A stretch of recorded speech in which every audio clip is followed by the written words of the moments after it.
Eccoci nel nostro appuntamento con Fai le Dolomiti in collaborazione con la delegazione di Belluno del Fondo per l'Ambiente Italiano. Oggi abbiamo in studio Luca Sartori, che si è laureato in lettere e filosofia, conservazione dei beni culturali alla Ca' Foscari di Venezia, e proporrà al pubblico nell'ambito dei martedì del FAI la sua tesi di laurea su La Pieve di Lavazzo, arte e storia.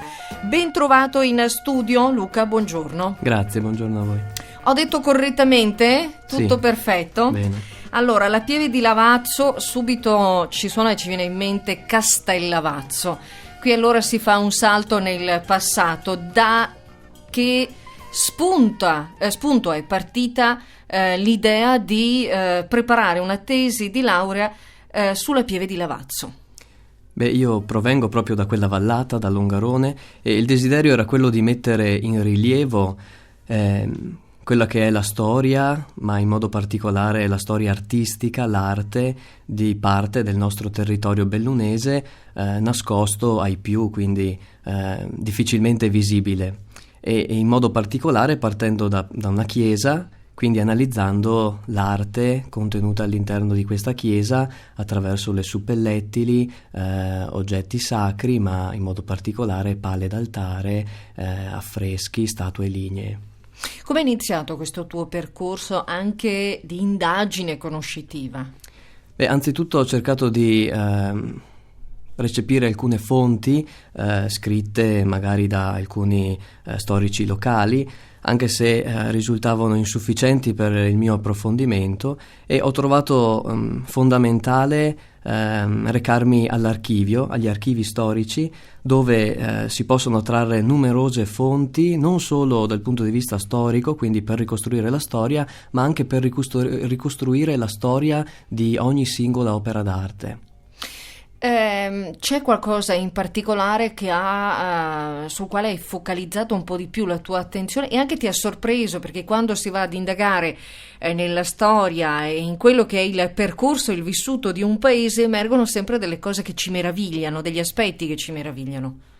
Sì, sicuramente l'archivio l'ho trovato una grande risorsa, ho trovato grandissime fonti, moltissime notizie, e quando il mio insegnante, il mio professore mi diceva è indispensabile andare negli archivi per cercare materiale sulla storia degli oggetti artistici, lo ritenevo una cosa quasi superflua. Invece lì ho scoperto tantissime cose, come diceva, e molte di queste hanno impressionato. Una statua che non aveva per me nessun valore, in realtà, se non visivo, perché si vedeva che era una statua molto antica del 400, sono riuscito a scoprire cose veramente importantissime, come sia stata venduta, restaurata nel tempo, ceduta in cambio di altro, scambiata, quindi si scoprono notizie bellissime. Proprio arte e storia, credo che nell'ambito dell'arte di questo aspetto molto ci sia, che tu hai raccolto e testimoniato all'interno di questa tesi. Tipo? Sì, la tesi è divisa in due parti. La prima parte è storica e architettonica dell'edificio. La seconda parte analizza 21 opere scelte contenute all'interno della chiesa. Sono solo alcune, le maggiori, quelle di maggior rilievo, e queste opere vengono analizzate nella sua struttura, vengono collocate nel tempo e vengono attribuite anche ad un artista o ad una scuola.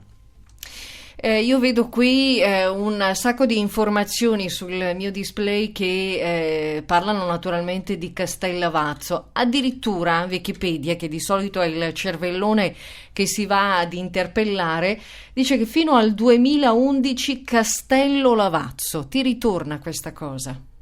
Sì, dal punto di vista storico ritorna proprio. Il titolo della mia tesi è La Pieve di Lavazzo, proprio perché anticamente questo territorio, non solo dal punto di vista ecclesiastico ma anche civile, veniva chiamato Lavazzo. quindi Castello Lavazzo, e l'origine è molto antica, deriva sicuramente dai Romani, epoca romana, era il castrum, vi era un accampamento di soldati romani e reperti storici hanno testimoniato questo.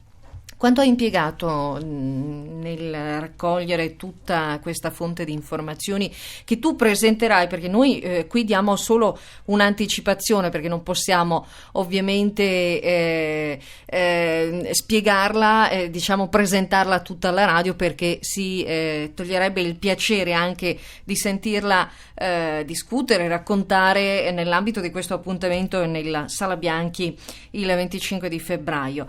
Quanto tempo hai lavorato attorno a questa tua indagine storica anche?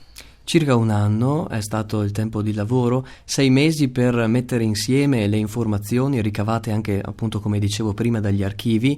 Ho consultato non solo l'archivio parrocchiale, l'archivio vescovile di Belluno, ma anche l'archivio storico della città di Belluno, dove sono contenuti alcuni fascicoli riguardanti una delle confraternite presenti all'interno della chiesa e soppresse con l'avvento di Napoleone. Quindi 6 mesi per consultare le fonti, altri 6 mesi poi per stendere il lavoro e renderlo comprensibile. 3 archivi, dicevi, parrocchiale, vescovile e storico. Ognuno, credo, all'interno avesse delle fonti diverse? Certo, delle fonti diverse. Nell'archivio parrocchiale della chiesa arcipretale di Castellavazzo si trovano fonti riguardanti la pieve, quindi i pievani, gli arcipreti annotavano in diari di visita le loro alcune fonti, quello che succedeva, che poteva succedere durante il corso di vita, quindi nella loro quotidianità. Si trova poi ancora una fonte di una confraternita, anche lì si traggono informazioni su acquisti di opere d'arte. Nell'archivio storico di Belluno molto interessanti invece studiare gli Acta Visitalia, così si chiamano, i diari di visita dei vescovi di Belluno.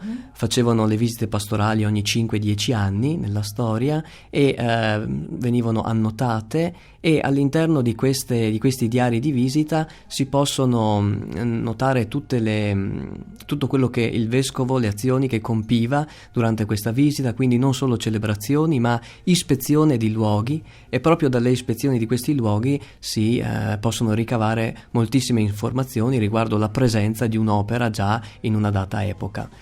Nell'archivio storico invece di Belluno il materiale riguardante la confraternita del Rosario, soppressa appunto da Napoleone all'inizio dell'Ottocento. Lì si trovano i diari, quindi le casse, i registri di cassa, quindi di entrate e di uscite, e attraverso la lettura difficoltosa a volte della scrittura antica si possono ricavare gli acquisti di determinate opere d'arte o il pagamento di alcuni artisti.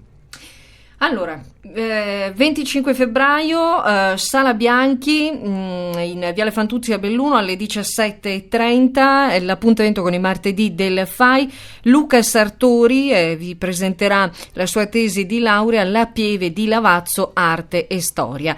Potete partecipare a questo appuntamento, è un'occasione data dal FAI ai nostri giovani laureati per poter presentare al pubblico questo corposo lavoro, perché io definisco una tesi un corposo lavoro di indagine e di diciamo raccolta di elementi che comunque parlano della storia del nostro territorio, ed è bene insomma così vengano portati all'attenzione anche del pubblico, non rimanga un lavoro diciamo solo per l'ambito universitario.